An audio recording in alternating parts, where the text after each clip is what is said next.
Time now for the final part in our reports celebrating 50 years of the National Health Service. Tonight we investigate a major medical breakthrough, virtual surgery. Brian Collins reports on the surgeon who can take his patients on a 3D journey round the brain.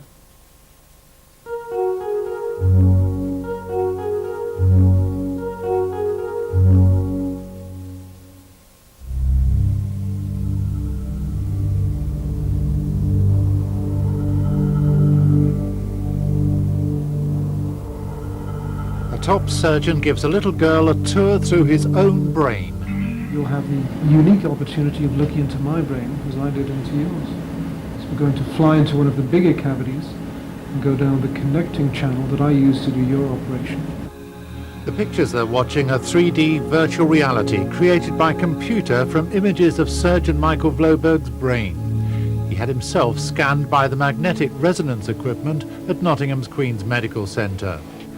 This is part of a programme to tell surgeons around the world about a new operation that's being pioneered by Michael Vlobergs.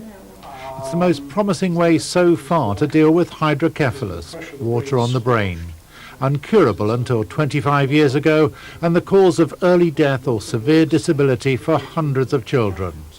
When 9-year-old Lucy Wayne from Tutbury near Burton-on-Trent developed the disease, there was little warning.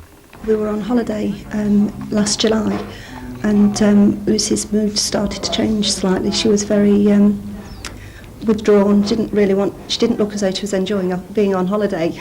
And then it sort of went from there really. She was very uneasy on her feet, kept losing her balance, and we like riding bikes, don't we? And you couldn't stay on your bike, she kept falling off. She had an urgent operation at the Queen's Medical Centre, the East Midlands main centre for microsurgery like this. Later, she got the inside story of an operation that's transformed the life of children like her with brain disease. This is what we used to treat hydrocephalus before, which is a plastic tubing that would divert the fluid from the cavities of the brain to another body cavities such as the tummy. What we use now is the endoscope, which is a lens system with an instrument at the end that will allow to make this natural bypass within the brain.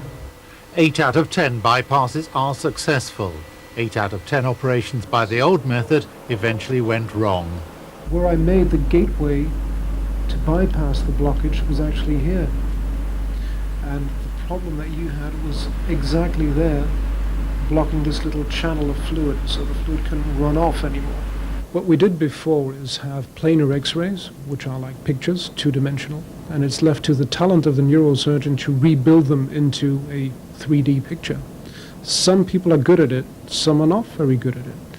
By using virtual reality, we can actually reconstruct things to quite an extent, and you can rehearse your operation, you can look at anatomy and see things before you're actually inside the patient, which is a big training tool, major advantage there. Around 200 children have had the new operation.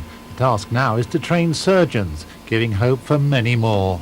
I can just do a lot more now, and I can do a lot more than I used to be able to do. I couldn't used to be able to swim very well, but now I can do at least 64 lengths, and it's just great. For the team behind the project, this is just a beginning. A whole hospital could be linked to pictures like this. In emergency, surgeons anywhere in the world could see them. Students could learn new techniques, and in the not-too-distant future, more patients like Lucy could have their treatment explained electronically. It's just incredible, absolutely incredible that they can do that. Would you fancy a virtual trip around my brain? I don't think I really want to know what's going on in there, if anything. It wouldn't take very long, that's for sure. That is for sure.